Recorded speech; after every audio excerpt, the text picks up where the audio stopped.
नमस्कार, मैं doctor A के गुप्ता आज आपका स्वागत इस नए एपिसोड में करता हूं। मित्रों, रमज़ान का महीना शुरू होने वाला है और ये बहुत ही पाक महीना है, बरकतों का महीना है। और इस रमज़ान की शुरू होने के पहले हमसे ढेरों रोज़ादार आके कुछ डायबिटीज़ से संबंधित सवाल करते हैं। मुझे लगता है कि डायबिटीज़ के लोगों में रोज़ा को लेके कुछ कन्फ्यूजन है, कुछ भ्रांतियां हैं।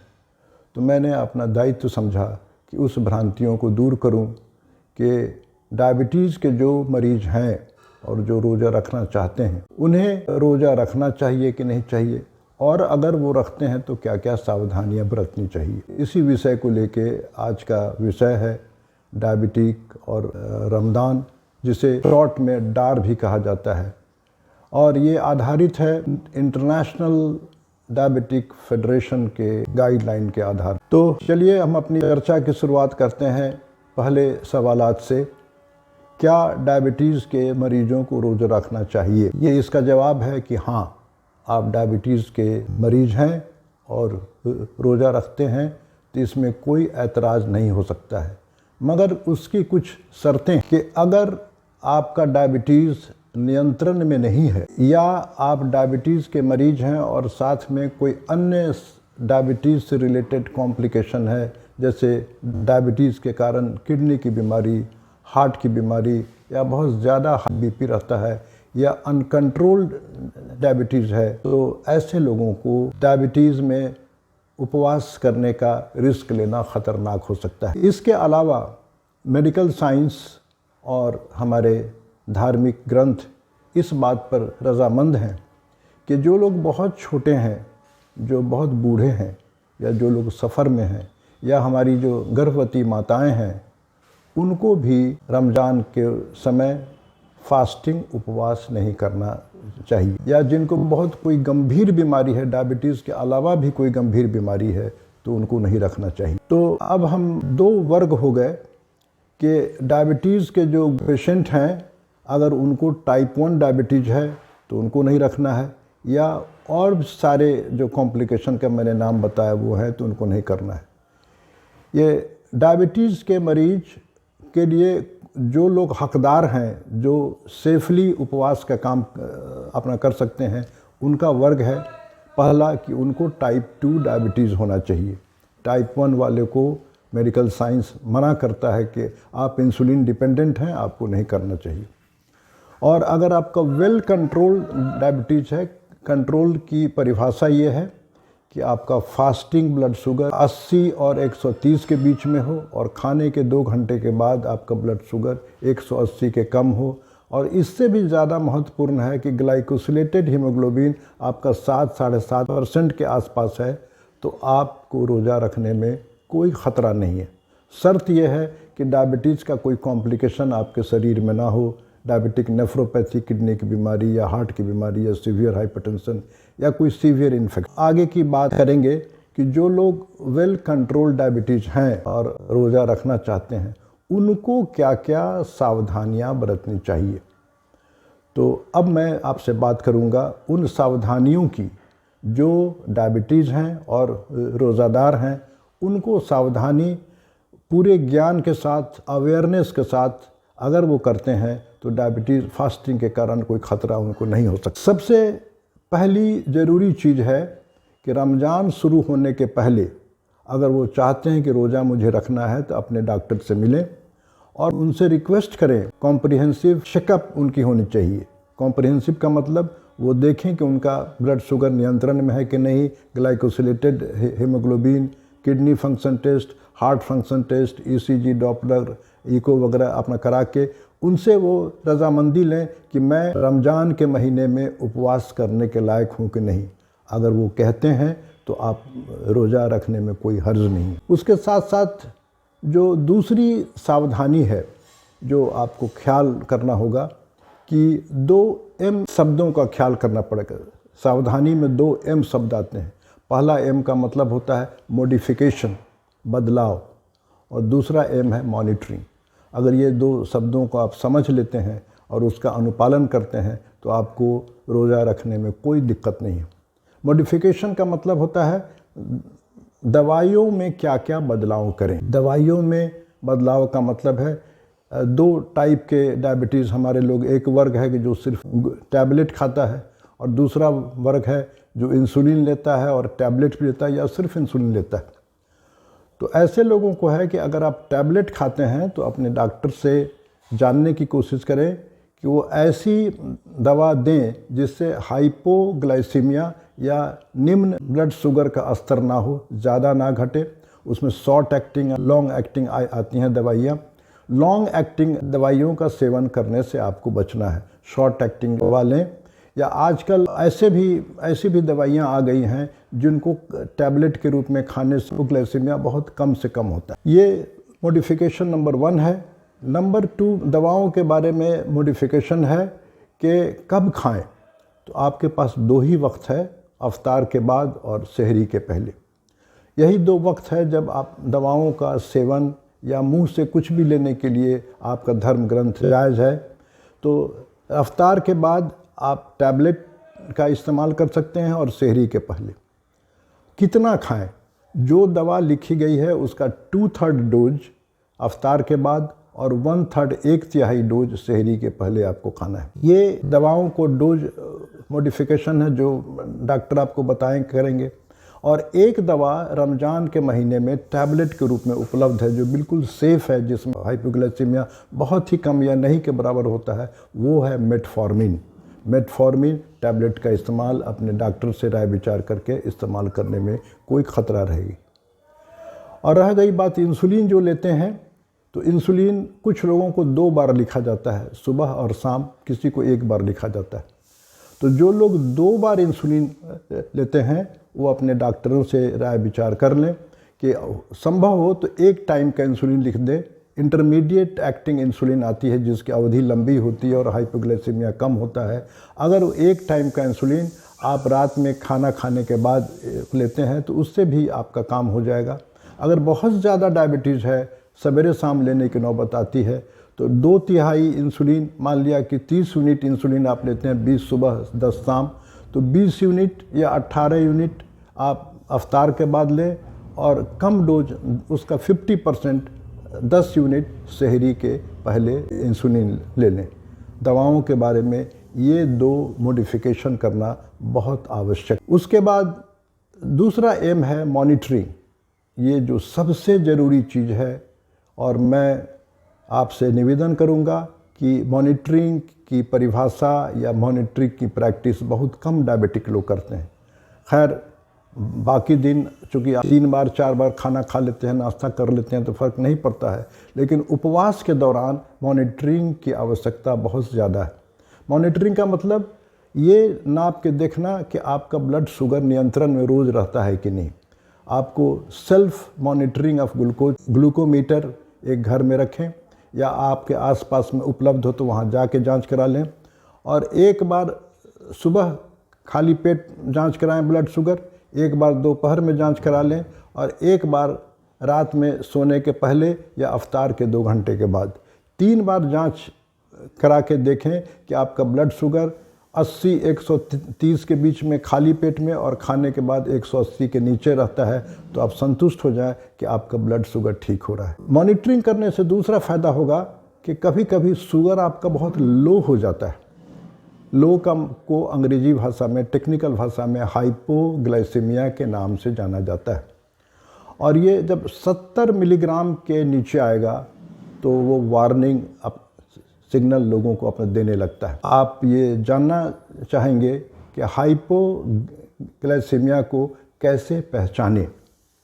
हाइपोग्लाइसीमिया का पहचानने का तरीका है कि बहुत तेज़ भूख लगे, पसीना आने लगे, हाथों में कंपन होने लगे या धड़कन होने लगे, कन्फ्यूज़न होने लगे, भ्रम पैदा होने लगे या वो बोलने में उनको दिक्कत होने लगे या अचानक बेहोश हो जाएं, तो समझिए कि हमारे इस डायबिटिक बंधु को हाइपोग्लाइसीमिया का एपिसोड हो गया है।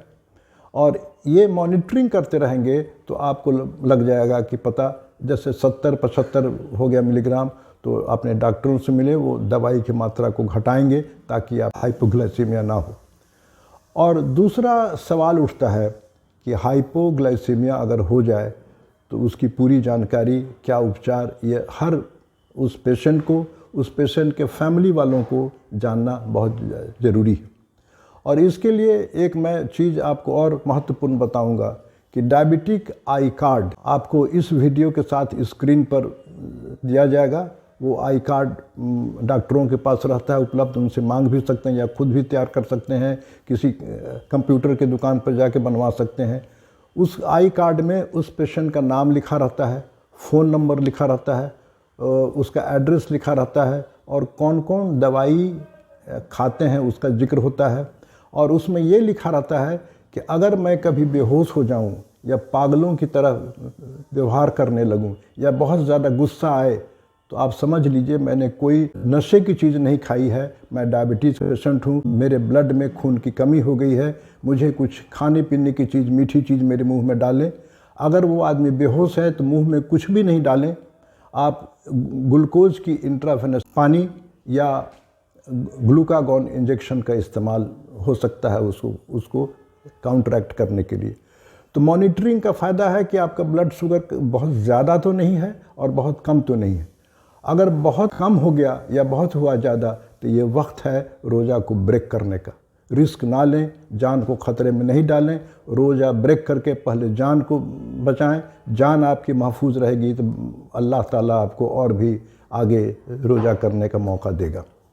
तो ये 3 बातें ध्यान देने की चीज़ हैं, वो मॉडिफिकेशन, मॉनिटरिंग और हाइपोग्लाइसेमिया, चीनी कम होने के लक्षण आप ज़रूर जानें। चौथी चीज़ है जो अक्सर लोग पूछते हैं कि रमज़ान के टाइम में खाने पीने में हमें क्या एहतियात बरतने की ज़रूरत है। ये बहुत ही महत्वपूर्ण सवाल है। आप में से ज़्यादातर लोग जानते हैं कि मीठी चीज़ आपको नहीं खानी है, जो भी चीज़ स्वाद में मीठी है, मिठाई वगैरह नहीं खानी है। एक चीज़ अपवाद है, आप फल खा सकते हैं। फल में इन मॉडरेशन में आप बहुत ज़्यादा मीठे फल जैसे आम, पका केला आपको नहीं खाना है। बाकी फल जो रेशेदार फल हैं उसको खाने में कोई हर्ज नहीं है। और रमज़ान के महीने में और बाकी महीनों में डायबिटिक को हाई फाइबर डाइट ज़रूर खाना चाहिए, जिसमें रेशे की मात्रा ज़्यादा होती है। आपको पता हो, मैं फिर से बता दूं, मैंने पहले भी कहा है कि फ्रूट्स में, फलों में, सलाद में और हरी सब्जियों में फाइबर की मात्रा बहुत अधिक होती है और ये बहुत स्वास्थ्यवर्धक है। डायबिटीज़ में ब्लड शुगर कंट्रोल करने में हेल्प करता है, हमारे पेट को ठीक रखता है। अगर जिनको कब्जियत की बीमारी है उसको ये तरह की चीज़ अधिक मात्रा में खाने से पखाना भी साफ़ होगा और सबसे बड़ी बात है गैस की समस्या नहीं होगी। और इस तरह का हेल्दी फूड खाने से आने वाले टाइम में किडनी और हार्ट की बीमारियां आपको नहीं होंगी। तो ये अपॉर्चुनिटी को, ये गोल्डन अपॉर्चुनिटी को अपने डाइट में सुधार लाएं ताकि आपका भविष्य भी अच्छा हो जाए। मैं कुछ टिप्स आपको दे रहा हूँ डाइट के बारे में, बाकी आपको खुद ही प्लान करना पड़ेगा। कि अभी तक जो परंपरा रही है रोज़ेदार के लिए, 2 तरह का खाना रोज़ेदार लोग खाते हैं 3 वक्त में, एक रोज़ा के समय, दूसरा रात के खाते समय, तीसरा सहरी के वक्त। तीनों समय के में थोड़ी थोड़ी मॉडिफिकेशन की आवश्यकता है जिसको खा लें। रोज़ा में आप किन किन बातों का ख्याल करें खाने में? रोज़ेदार लोग रोज़ा तोड़ते समय पहले पानी पीते हैं और ये अप्रैल के महीने में जो आएगा रोज़ा, मैं उम्मीद करता हूँ कि ज़्यादातर लोगों को प्यास बहुत लगती है, शरीर में पानी की कमी होती है। तो अफ्तार के बाद और सहरी तक कम से कम 2 से 3 लीटर लिक्विड या पानी आपके शरीर में जाना चाहिए। रोज़ा खोलते समय पहली चीज़ लोग ड्रिंक लेते हैं। ड्रिंक में अक्सर कुछ लोग मीठे शरबत का इस्तेमाल करते हैं। मीठा शरबत डायबिटिक को नहीं लेना है। आपके लिए ऑप्शन है प्लेन वाटर, लेमन वाटर, नींबू पानी में थोड़ा शहद या शुगर फ्री नेचुरा का जो आता है पाउडर थोड़ा सा डाल के, या ऐसे भी लेने में कोई हर्ज नहीं। और गर्मी के महीने में इत्तफाक से बेल का मौसम है, बेल का शरबत बगैर चीनी के या थोड़ा सा शुगर फ्री नेचुरा डाल के आप रोज़ा खोलना चाहते हैं तो सबसे पहला फूड एक ड्रिंक के रूप में यही होना चाहिए। नहीं कुछ उपलब्ध है, प्लेन वाटर या लेमन वाटर ले। एक और अच्छी चीज़ है जो ड्रिंक के रूप में इस्तेमाल हो सकती है, वो है नारियल का पानी। नारियल का पानी कुदरत की दी हुई तौफीक का एक बहुत ही अच्छा नमूना है। अगर आप नारियल पानी पीते हैं तो इसके अंदर सफिशिएंट मात्रा में इलेक्ट्रोलाइट है और जो डायबिटिक के लिए हार्मफुल भी नहीं। अब खाने के वक्त आती है रोज़ा के टाइम में, तो आपके प्लेट में जो मैंने अक्सर पाया है कि अक्सर लोग छनी हुई चीज़ या ज़्यादा घी तेल में अपनी बनी हुई चीज़ का इस्तेमाल करते हैं।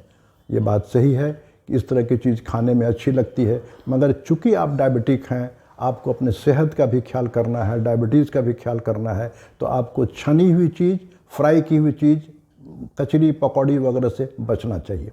मिर्च मसालेदार भी चीज़ कम ही सब खानी चाहिए। तो अब मैं बात करूं कि क्या क्या आप रोज़ा में खा सकते हैं। वो है कि आपके एक प्लेट मैं स्क्रीन पर आपको दिखलाऊंगा।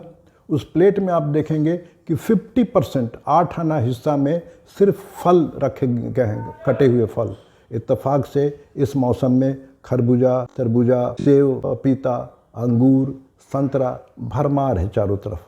आप जो लोकली स्तर पर उपलब्ध हो, जो आपके लिए आसानी से उपलब्ध हो, जो आप अफोर्ड कर सकते हैं, नहीं तो कम से कम खरबूजा, पपीता इतने सारे आसानी से मिलते हैं, पैसे भी कम लगते हैं, उसका इस्तेमाल ज़रूर करें। और उसमें कुछ सलाद की मात्रा ज़रूर डालें। ककड़ी, खीरा, टमाटर, मूली, गाजर, और सबसे बेहतर है जो आप सलाद, जो नहीं कुछ मिले तो सस्ते दामों में उपलब्ध है, जिसको अंकुरित अनाज कहते हैं। अंकुरित अनाज में 2 बातें आती हैं, अकुरा हुआ मूंग या अकुरा हुआ बूट।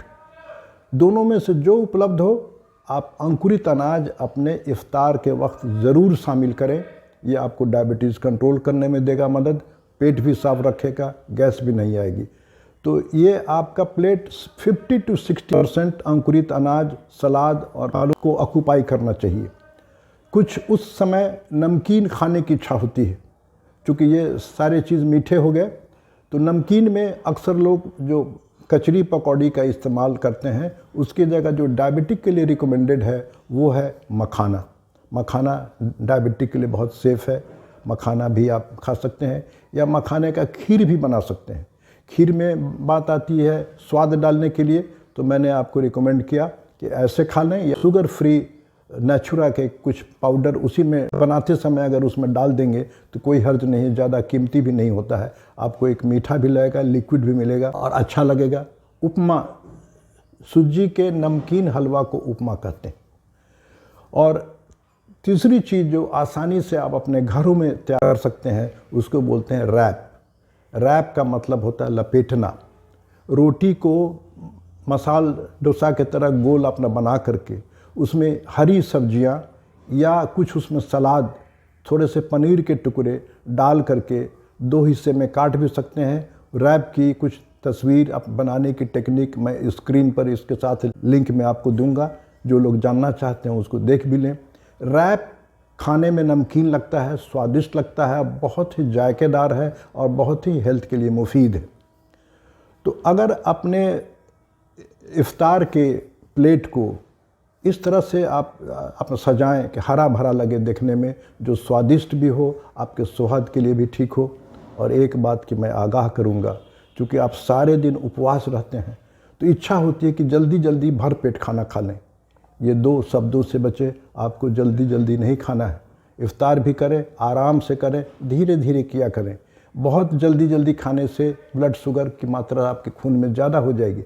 धीरे धीरे खाएं, खाने को ठीक से चबा के खाएं, स्वाद लेके खाएं, और बहुत ज़्यादा मात्रा में भर पेट नहीं खाना है। हल्का भोजन करें, क्योंकि आपको फिर 1-2 घंटे के अंतराल पर खाना है। इस्लाम धर्म में ज़्यादा ऐसा खाना नहीं खाना है जिससे गैस बने, गैस बनने से आपका रोज़ा ख़राब भी हो सकता है। हल्का भोजन खाने से डायबिटीज़, आपका शुगर कंट्रोल में रहेगा। थोड़ी सी मात्रा को घटाएं, धीरे धीरे करके खाएं। कुछ देर के बाद ठहर करके पानी या चाय कॉफ़ी आप चाहते हैं लेना तो लें। रह गई बात रात में खाने की बात, तो खाने में चूँकि आप सारा दिन उपवास रहते हैं, थोड़ी सी खाने की मात्रा घट जाती है, पौष्टिक आहार कम मिलता है। इफ्तार के टाइम में मैं एक चीज़ आपको और मेंशन करना चाहूँगा कि इफ्तार को स्वादिष्ट बनाने के लिए कुछ ड्राई फ्रूट भी अगर उसमें डालना चाहें तो कोई हर्ज नहीं है। ड्राई फ्रूट में आपको आता है खजूर, चिनिया बादाम या अखरोट। इस तीनों में जो आपको आसानी से उपलब्ध हो रखेंगे तो आपका इफ्तार का प्लेट बहुत जायकेदार हो जाएगा और ताकतवर भी हो जाएगा। रात में खाने की बात मैं आपको बतला रहा था, उसमें जो आप खाते हैं उसके साथ प्रोटीन की मात्रा आपको थोड़ी मिलनी चाहिए। प्रोटीन में आपको मांसाहारी भोजन, पनीर, न्यूट्रीनगेट, न्यूट्रीला, दूध या दूध के बने हुए सामान आते हैं। इसमें जो चीज़ आपको उपलब्ध हो आप उसका इस्तेमाल इन मॉडरेशन अल्प थोड़े से मात्रा में कर सकते हैं। या तो दूध ले लें, पनीर की कुछ सब्जियों में डालें, या सस्ते दामों में न्यूट्रीला मार्केट में उपलब्ध है, सोयाबीन की बरी के नाम से ये जाना जाता है। मैं तो आपको निवेदन करूंगा कि हर दिन रात के खाने में या सहरी के खाने में ये सोयाबीन की बरी ज़रूर डालें। कम खर्च में ये मांस के इक्विवेलेंट में आपको ताकत देगा। 20% प्रोटीन इसमें है और भोजन को स्वादिष्ट बनाता है। अगर सोयाबीन की बरी को किसी सब्जी में डाल दी जाए तो वो बहुत स्वादिष्ट हो जाता है। खास करके हरी सब्जियों में, घिवड़ा, नेनुआ में अगर सोयाबीन की बरी डाल दी जाए तो सब्जी का सब्जी हुआ और प्रोटीन का प्रोटीन मिल जाएगा। प्रोटीन में दाल भी खाना बहुत आवश्यक है। और अगर चावल का आनंद चाहते हैं लेना तो उसमें ब्राउन राइस खाएं, उसना चावल खाएं तो ज़्यादा ठीक है। और अगर मोटे अनाज का इस्तेमाल करते हैं तो वो आपके लिए ज़्यादा सहायक है।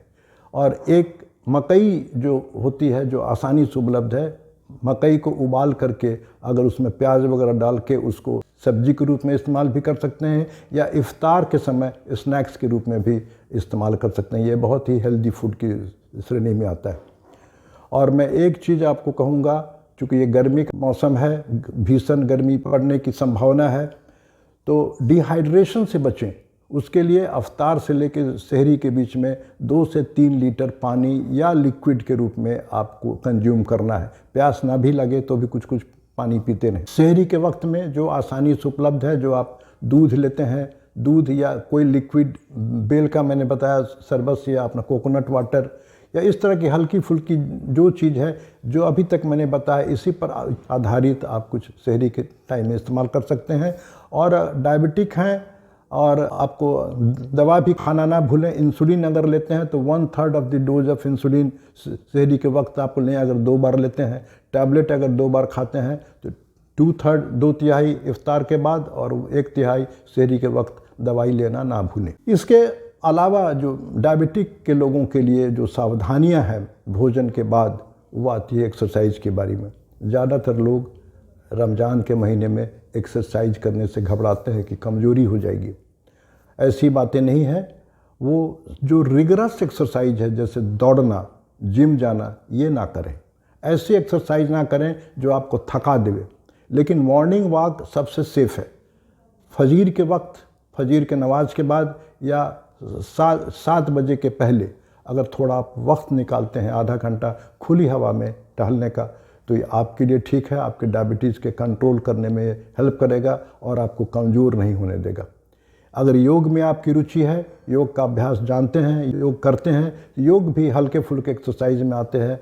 उसके आसन प्राणायाम करेंगे तो ये आपको कमज़ोर होने से आपकी रक्षा करेगा। एक सवाल और आता है, क्या रोज़ेदार मीठी चीज़ खा सकते हैं? उसका जवाब मैंने आपको दिया कि अगर मीठी चीज़ कुछ खाना हो तो उसमें शुगर फ्री की पाउडर या टैबलेट डाल के खाने में कोई हर्ज नहीं है, लेकिन मात्रा अल्प होनी चाहिए। और अंतिम सवाल है कि कुछ लोग पूछते हैं कि डॉक्टर साहब मुझे खैनी खाने की आदत है, गुटखा खाने की आदत है, इसके लिए मैं क्या करूं?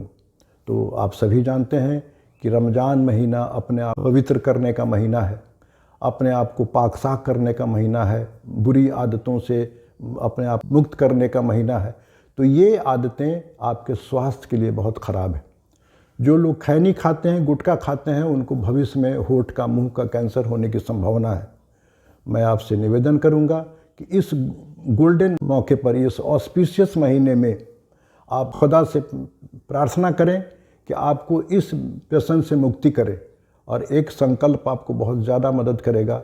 जब आपको शाम में खैनी या गुटखा खाने की इच्छा हो तो आप अपने आप को समझाएं कि जब मैं 12 से 14 घंटे बगैर खैनी, बगैर गुटखा के रह सकता हूँ, तो अभी क्यों नहीं। और ये बेहतरीन मौका है अपने आप को इस परेशानी से, इस व्यसन से दूर करने का। दोस्तों, तो मैंने कुछ छोटी छोटी बातें आपको रमज़ान के बारे में बताई और मैं उम्मीद करता हूँ कि जो रोज़ादार फास्टिंग के लिए एलिजिबल हैं, ये आपको डॉक्टर आपको बता देंगे कि आपको कोई तरह का कॉम्प्लिकेशन नहीं है, कंट्रोल में है, तो यू आर एलिजिबल, आप करने के हकदार हैं, आपको करना भी चाहिए।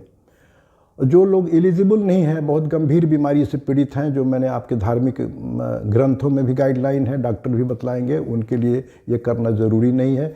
बाकी जो रोज़े के 5 स्तंभों में से एक स्तंभ है उपवास, बाकी 4 स्तंभ नमाज पढ़ना, अच्छी बातें करना, अच्छा सोचना, लोगों को हेल्प करना, ये सब करना एक रोज़ेदार का फ़र्ज़ है, वो अपना करना भी चाहिए। और अपने वीडियो के समाप्त करने के पहले मैं आपसे कुछ अर्ज करना चाहूँगा कि रमज़ान में हो जाए सबकी मुराद पूरी, मिले सबको ढेरों खुशियाँ और ना रहे कोई इच्छा अधूरी। इसी कामनाओं के साथ आपका रमज़ान सफल हो। मैं आपसे विदा लेता हूँ। मैं ए.के. गुप्ता फिर अगले वीडियो में नए एपिसोड से आपसे मुलाकात करूँगा। मैं आपसे एक अनुरोध करूँगा कि इस वीडियो को ज़्यादा से ज़्यादा अपने बंधुओं में, डायबिटिक बंधुओं में साझा करें और हाँ, सब्सक्राइब करना ना भूलें। धन्यवाद।